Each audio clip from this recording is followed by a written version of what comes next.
kulanti wacan oo xiisa leh dhammaantiinba akhyaarta hawada naga daawanaysaa iyo daawadayaal kusoo dhawaada barnaamij gaar ah oo halkan uu marti iigu yahay sidaad arkaysaan danjire ambassador Baashe Cawil oo ah danjiraha Somaliland u jooga wadankaasi Kenya. danjiraha ayaa khadka maqalkii muuqaalka igaga qayb qaadanaya barnaamijkan isagoo ku sugan caasimadda Nairobi. barnaamijkeenan ayaan diiradda ku saaraynaa waxyaabihii caalamku ay ka yiraahdeen doorashooyinkii ka dhacay Somaliland iyo gaar ahaan dalka Kenya oo saxaafadiisu ay si weyn u qaadaa dhigtay doorashooyinkii ka dhacay dalka Somaliland. saaxiibkay Baashe aad baan kugu soo dhaweynayaa barnaamijkeenan gaarka ah ee ka hadlaya bal waxyaabihii caalamku ay ka yiraahdeen doorashooyinka Somaliland. kusoo dhawow Baashe. aad iyo aad ayad mahadsantahay dalmar iyo bahda telefishinka qaranka Jamhuuriyadda Somaliland. aad iyo aad waan ku faraxsanahay inaan barnaamijka ka qayb galo. aad baan kaaga mahad celinayaa ambassador in aad barnaamijka igala qayb qaadato. bal marka hore intaanan u gelin caalamka iyo siday u qaadaa dhigeen guud ahaan doorashooyinkii ka dhacay Somaliland, bal waxaad wakiil iiga warantaa adiga waxyaabihii dareenka gaarka kugu dhaliyay ee ku saabsanaa doorashooyinkii Somaliland. bal horta dareenkaaga guud iyo wixii meesha ka dhacay bal inooga waran. dalmar waad mahadsantahay. runtii waxaan marka hore inta aanan hadalka gelin halkan jeclahay inaan uga hambalyeeyo shacabka reer Somaliland runtii sida quruxda badan ee milgaha leh ee sharafta leh ee isku duubnida leh wadaniyada leh u muujiyay shucuubtooda iyadoo la ognayn in muddooyinkii ugu dambeeyay campaign xiisa leh ka socday dalka. haddana waxaad runtii odhan kartaa oo aan ku faraxsanahay oo runtii maanta qof kasta oo reer Somaliland sharaf iyo karaamo u ah in ololahaasi kusoo dhamaaday si nabad leh, in aanay deere hirdin, in shacabkeeni iyago oo musharaxiintoodii iyo shakhsiyaadkii ay taageersanayeen muujinaya dhanka kalena haddana ay xushmad iyo ixtiraam iyo maaragtay isku duubni u muujinayeen dadka kale oo xisbigooda maalintiisa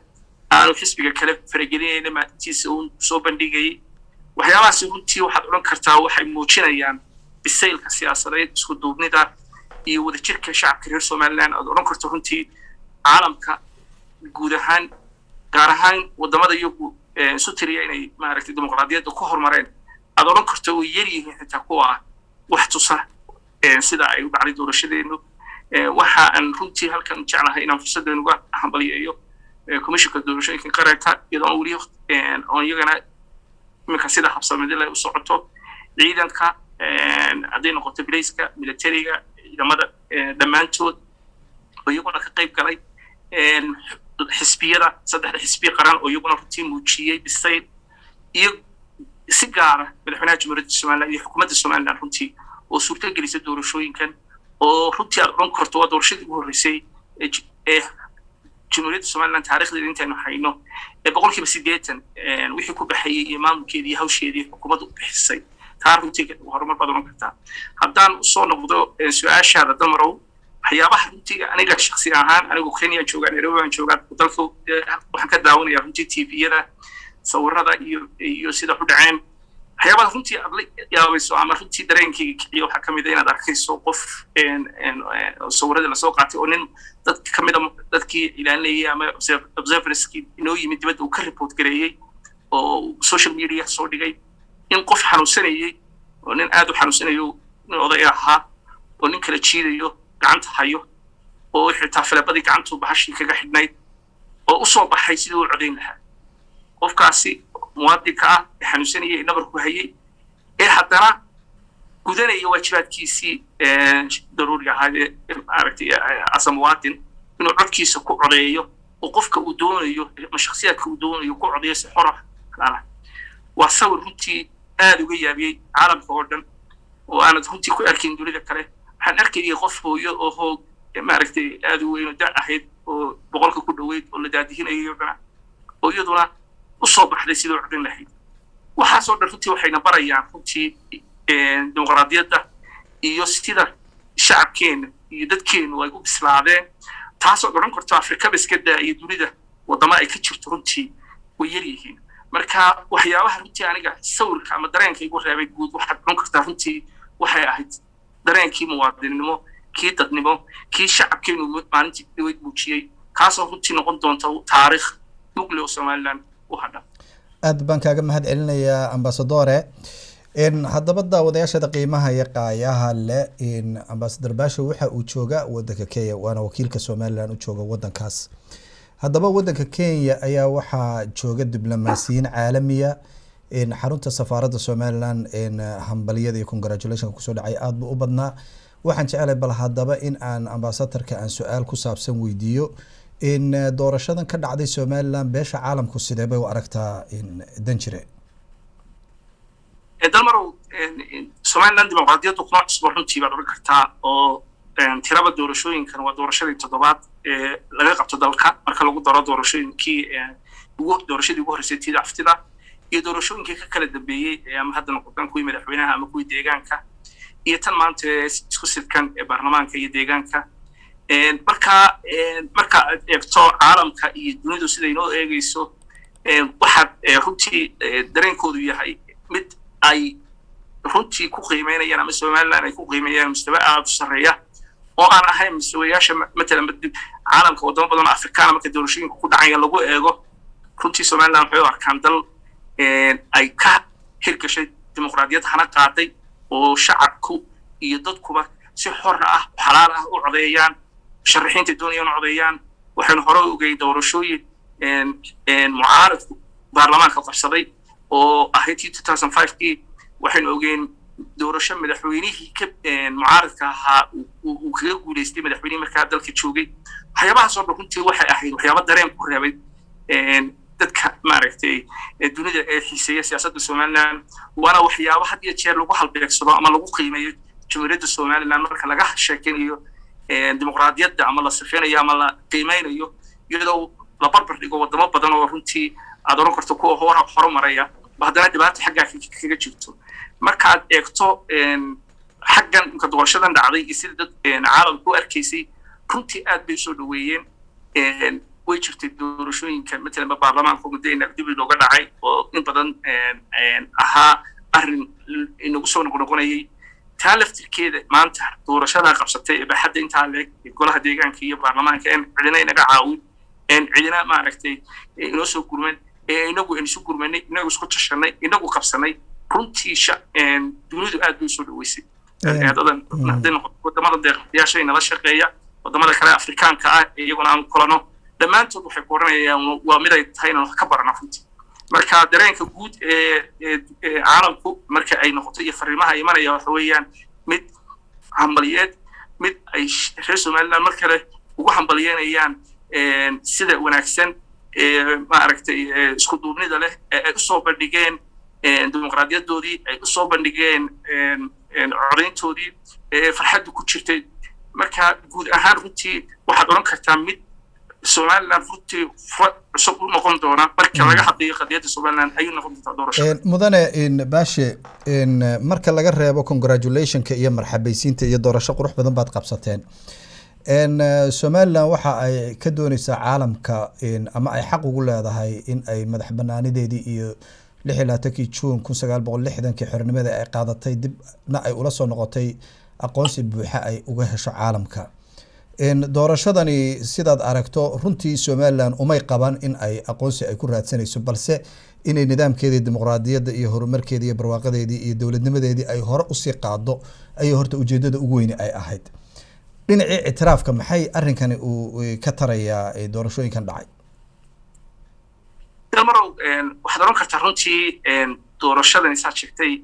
umaynu qabsan inagu inaynu ictiraaf ku helno. ictiraafku inagu dadka reer Somaliland iyaga is ictiraafsan haddaynan inagu is ictiraafin oo inagu aynan ahayn bulsho isku kalsoon oo wixii ay qabsatay iyo wixii ay doonaysaba iyadu u aragtay inay gacmaheeda ku jiraan halkaaba runtii horta maynu soo gaarnay 30 sano wax qabsanaynay 30 sano wax qabsanaynay ilaa maalintii Somaliland lagu dhawaaqay ilaa maanta wuxuu caalamku inoo sheegto oo inagu darsaday oo inoogu baanaatona ma jirto. waxa Somaliland qabsatay wax iyadu qabsatay gacmaheeda ku qabsatay shacabkeedu isku tashaday cid kale aan u daba fadhiisan cid kale aan taladeedu u iman cid kale aan ciidan kale iyo diblomaasiyiin kale iyo cid kale toona inagu soo guuran. marka waxa aynu maanta qabsanay inagu cidna waa beermeynay waxa aynu inagu ku faraxsanahay oo dareensannahay inay tahay waajibaadkeeni inay tahay mid aynu ku tusayno bulshada iyo dunidaba inay Somaliland tahay dal isku filan dal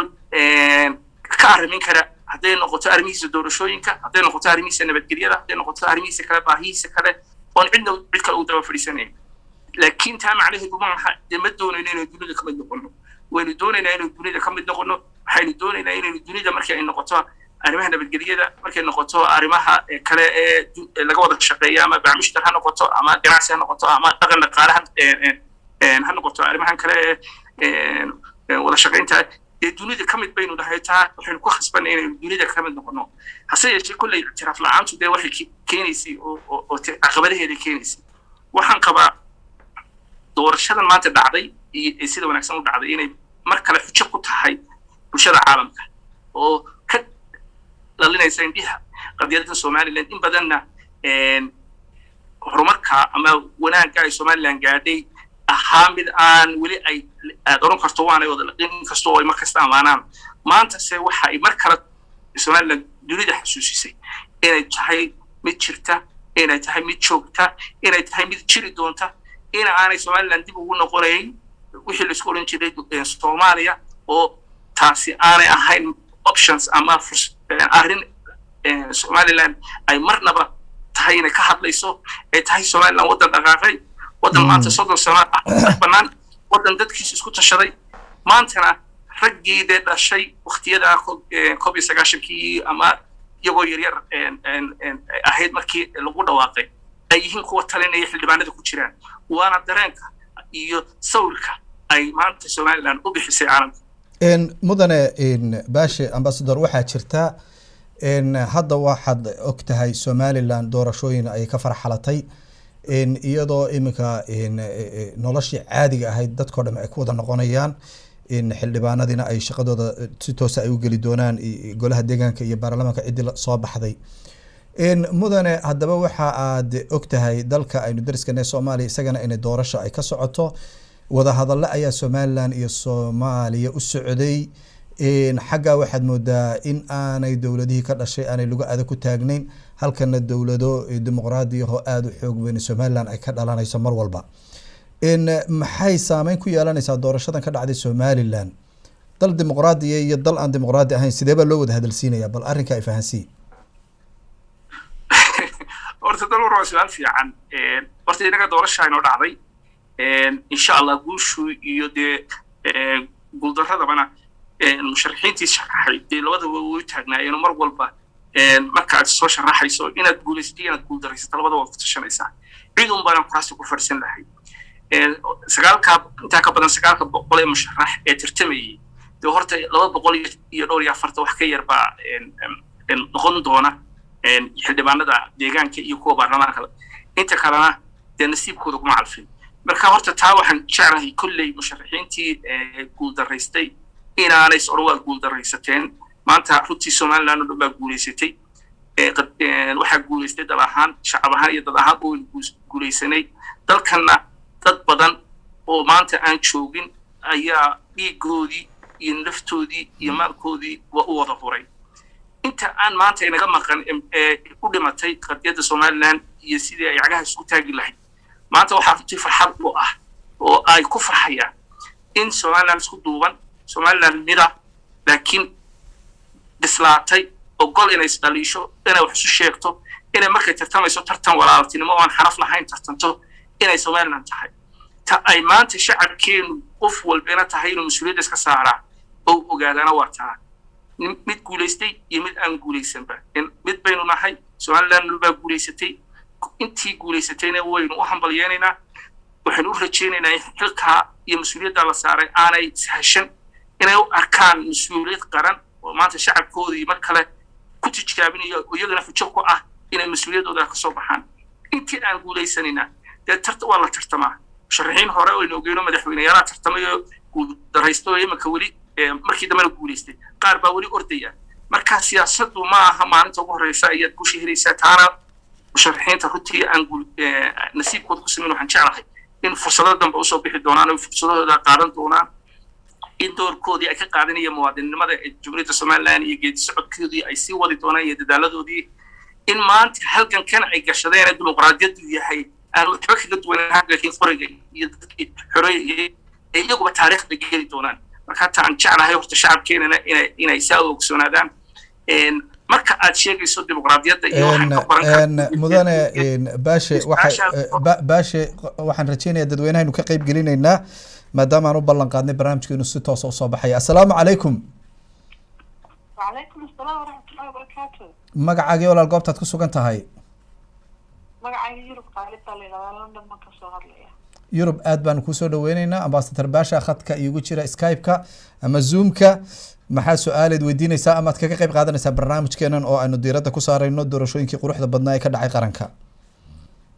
wallahi wada su'aalana ma jiraan imanka runtii dakhli su'aalo la isweydiiyay ma jiraan laakiin waxaan jeclaystay inaan dadka reer Soomaaliland ee doorashada ka qayb galay iyo kuwa daawadayay iyo kuwa fuliyay inta aan halkan uga hambalyeeyo aan ku yiraahdo shaqo wanaagsan baa qabateen ilaahay nimcadeeda hayna siiyo aad iyo aad noo mahadsantiin aad baan kaaga mahad celinaynaa yurub qaalib wax su-aala inamay weydiin waxa ay keliya hambalyada laftigeedu waa furan tahay daawadayaal oo labada telefoon ee shaashada horteeda ku qoranba hambalyada waa kaga qayb qaadan kartaan ku soco su-aasha aan ku weydiiyey ee ku saabsanay dal dimuqraadi iyo dal aan dimuqraadi ahayn see loo wada hadalsiinayaa horta dal marow taa su-aasha dal dimuqraadi iyo dal dimuqraadi ahayn dee runtii markaan jawaabteeda kuu sheego Somaliland horta waxay ay gaadhay iyo wixii horumar ay samaysay horta cid kala tash cid ay uga martay ahayd ma jirna iyada qabsatay Soomaaliya walaalahay Soomaaliya waxaan u rajeynaynaa guul waxaan u rajeynaynaa wanaag waxaan u rajeynaynaa inay dawlad wanaagsan oo dadkooda dhibta iyo mashaakilaadka iyo dhibaatada jirta ka dulqaadeen ilaahay iyagana ay samaystaan waxaan u rajeynaynaa inay wax ka bartaan runtii oo ay wax ka bartaan oo siyaasadda kelida ah ee had iyo jeer siyaasiyiintu Soomaaliya ay ka horreysiyaan tadguud ee caamka ah ay joojiyaan oo shacabkoodu noqdo mar walba ka hore ee ugu mudan marka aan runtii eegto Somaliland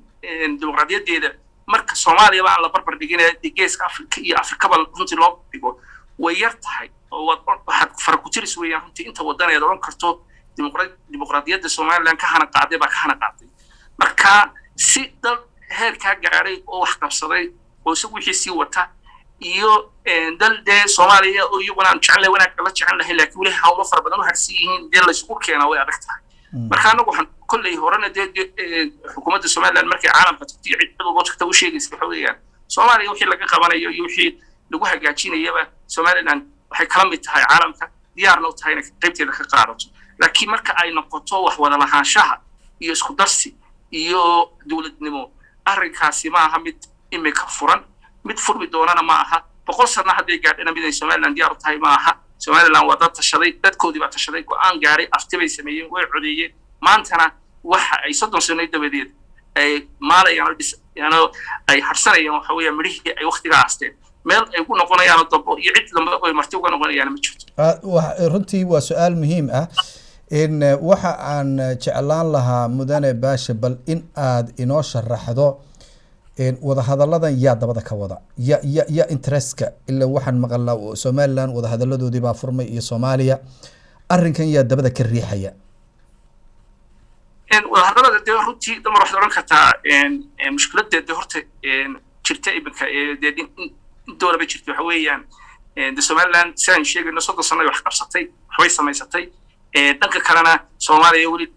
dhibaatooyin iyo dawladdii iyo nidaamkii dawladnimo iyo systemkoodii oo la hagaajiyaa wali laga shaqeynaya la sameynaya marka laga hadlayo dunida eegaysana qadiyadda Somaliland laga hadlayana inta badan waxa ay xujo looga dhigaa arrinkani waa arrin u yaala Somaliland iyo Soomaaliya inay ka wada hadlaan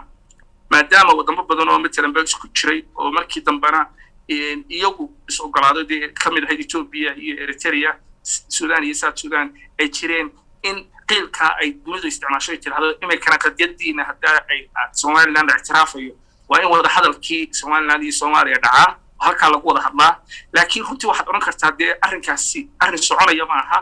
qeylkaasi qeyl soconaya ma aha waa in markay dawladii jirto nidaam jiro cid ay taladu ka go'do jirto Soomaaliya markaasaa dee Somaliland iyo Soomaaliya wada hadli karaan laakiin dawlad hadda jeer 4 sano madaxweyne isbedelo oo systemku isbedelo oo madaxweyne waliba aanay ahayn taladiisu ka go'day dacalka laga laalaado way adagtay runtii si qadiyadda Somaliland ay loogala hadlo Somaliland qadiyadda cidda ka go'do waa la garanaya shacabkii ku go'da shacabkuna cidda uu wakiisho waa la garanaya baarlamaanku uu wakiishay oo doortay oo maanta ay ka sheekeynayeen doorashadiisii madaxweyne uu doortay oo madaxweyneedkiisii wali joogo marka ciddaas imika ay ka go'daa waa cidda weeyaan laakiin da Soomaaliya yaad oranaysaa imika ragga joogaana ma aha rag mashquul ku yimid cod doorasho waa dad soo xulay oo iyagu matalaya shakhsiyaad matalaya deegaano oo adan oran karo runtii waxa haystaan kalsoonida shacabka marka arrinkaasi runtii arrinka ugu badan ee caqabada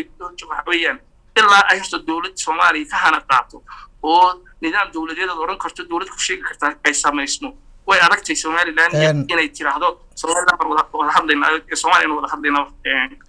ka wada hadlayna qadiyadda Soomaaliya si loo aad baad u mahadsan tahay danjire baasha awil ayaa daawadayaal khadka zoomka igu jiray isagoo jooga wadanka Kenya gaar ahaan magaalada Nairobi danjiraha ayaa halkan marti igu ah si aan uga wada hadalno arrimaha diblomaasiyadda mudane baashe waxaad tahay danjiraha Somaliland u jooga wadanka Kenya warbaahinta Kenya aad bay u qaadaa dhigtay doorashadii ka dhacday dalka Jamhuuriyadda Somaliland aad baan idinka raali gelinaynaa xoogaa yare hakadka ah naga galay oo xagga kamarada iyo ay marmar technicadu dhici karto si kastaba baashe waan ku arkaa waan idin maqlaysaa hadii eeba Ilaahay uu ka dhigo wadanka Kenya waxa aad ambassadorka ka tahay waxay safaxad warbaahintooda ay aad u qaadaa dhigeen doorashadii ka dhacday Somaliland bal arrinka nooga waran dawladda Kenya interest ay u hayso Somaliland tamaro horta markaad eegto qadiyadda Somaliland iyo agahay ku taagan tahay iyo marxaladaha soo martay aad kala sheekaysato dadka had iyo jeer xiiseeya ama dad u soo bandhigta dadka diblomaasiyiinta runtii waa arrin xiise gelisay guud ahaan Kenya oo maaha wadamada Afrika wadamada kale reer galbeedka Asia cid walba runtii kala hadasha waxa ay ku reebtaa runtii dareen aad oran karto ay ama kaaba fajaca oo inuu jiro dalcaynkaas oo la ictiraafsaneen laakiin haddana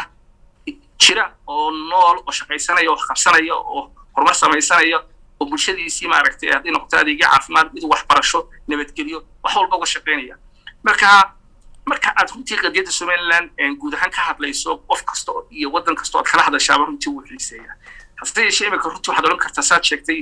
imika dalka Kenya oo nimkan uu joogo oo safiir ka ahay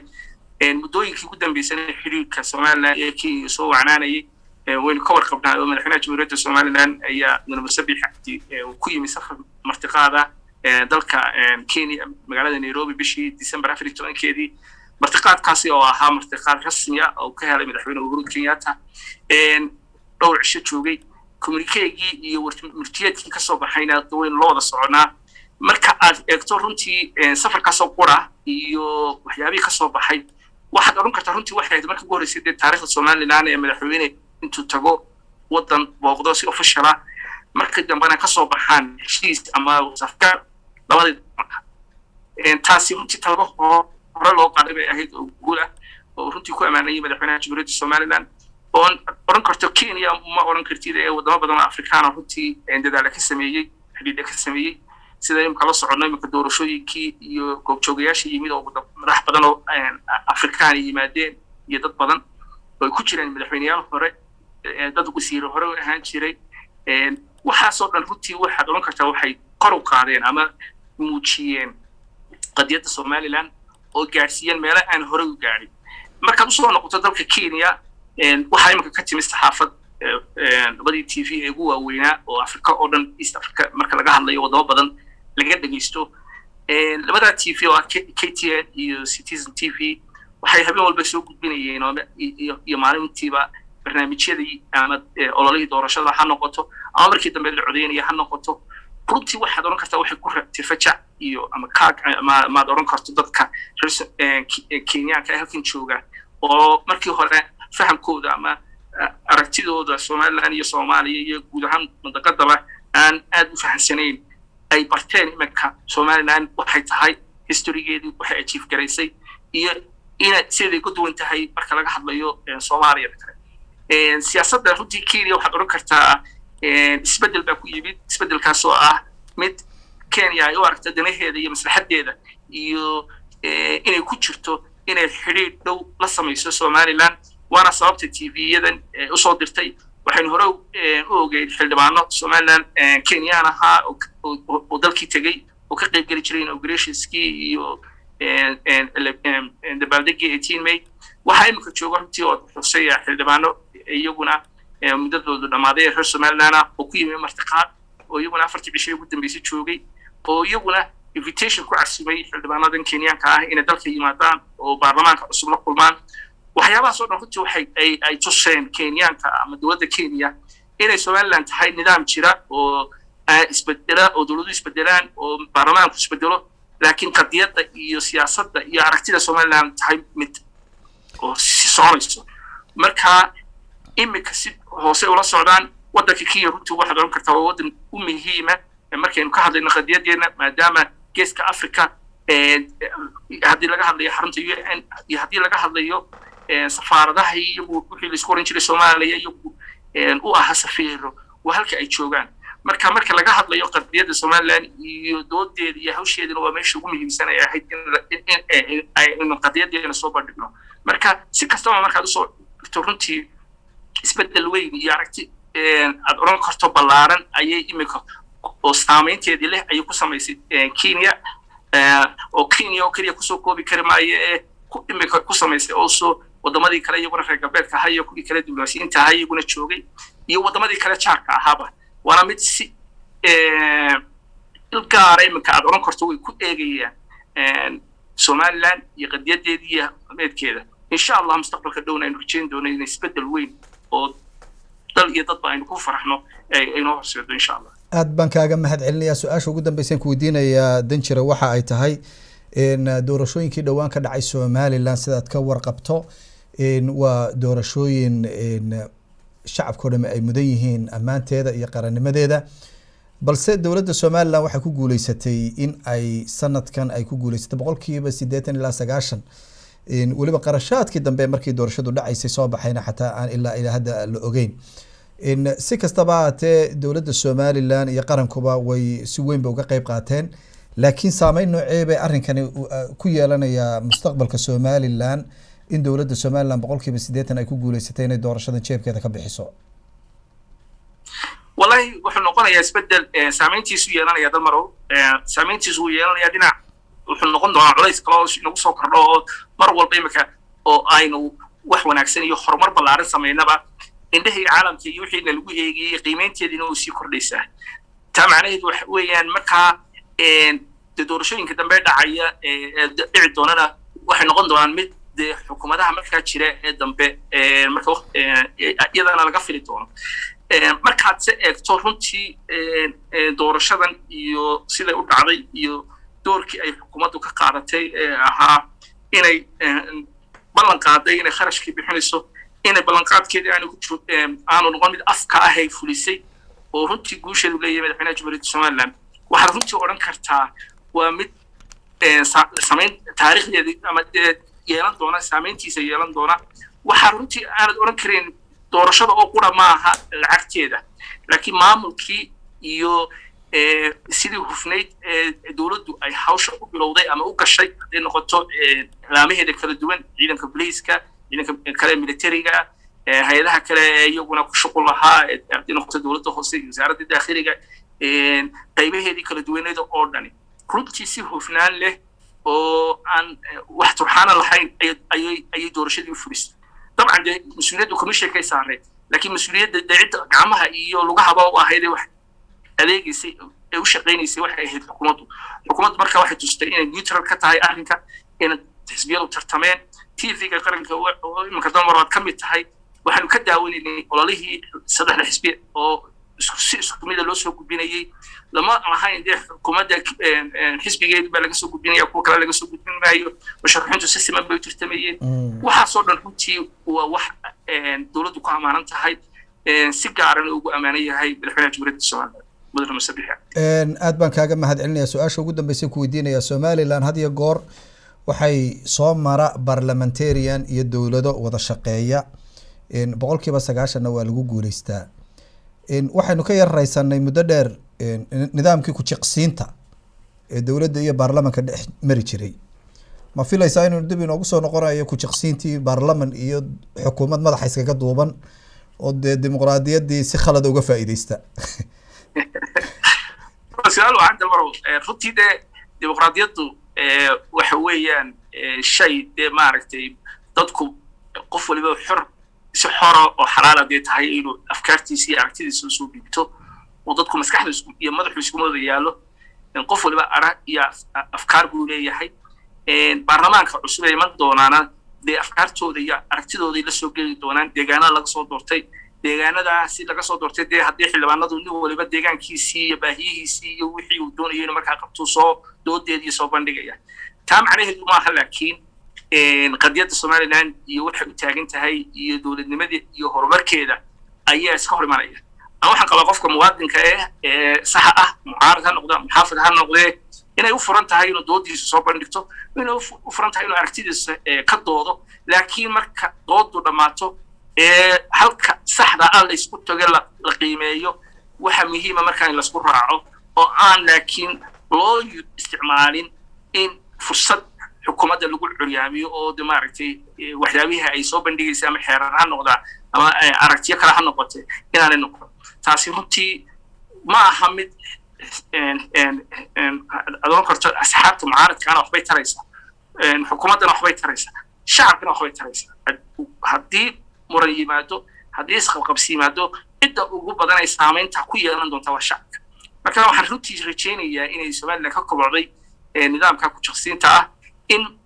xildhibaanada cusub ee iman doonaan noqon doonaan xildhibaano bisil oo doodahooda iyo aragtidooda soo bandhiga si hufan oo aan caadifadaysnayn. laakiin marka qiimayntu noqoto war maxaa inoo dana, halka inoo dana markaa aynu inagoo gacmo haysashana aynu u dhaqaaqno. ugu dambeyntii baarlamankii tegey xusuus fara badan, doodo adag waxaa jiray waqtigii aad adiguna safiirka ka ahayd wadanka imaaraadka in shirkadda DP World markii la ansixinayey, markii wadahadalada Soomaaliya iyo Somaliland la ansixinayey, inta saaxadda siyaasadda waad ku jirtay. ugu dambeyntii maxaad ku xasuusan doontaa baarlamankii hore tegey? runtii baarlamaankii hore tegey oo xildhibaanadu halkan joogeen nala joogeen oo tegey, waxaad oran kartaa waa rag soo shaqeeyey. waxaan arkay dad badan oo dhaliilaya oo maagaya oo laakiin anigu runtii waxaan odhanayaa in la hambaliyeeyo, in waayo waxay dee joogeen 15 sano oo Somaliland marxalado adag oo kala duwan ay soo martay. 15kaas sano ee ay joogeenna marxaladahaasi ha lagu kala aragtiduwanaado, maaragtay dooda iyo marar xitaa jiritay gacanka hadal soo sheegaysay iyo barnaamijyo mashaariic lasoo bandhigay lagu kala aragtiduwanaa ha noqoto. haddana markasta oo la dhameeyo waxa ay muujinayeen bisay, waxay muujinayeen in waxa guud iyo danta guud ay ka weyn tahay shakhsiyaadka, waxay muujinayeen daacadnimo iyo oran karto runtii itaalku halkuu dhigo halkiisa. markaanu runtii xildhibaanada halkaa 15 sano soo shaqaynayay waxaan u arkaa rag iyo rag mudakariina oo door leh oo taariikhdeeda leh Somaliland ka soo qaatay. sida carab baabtayna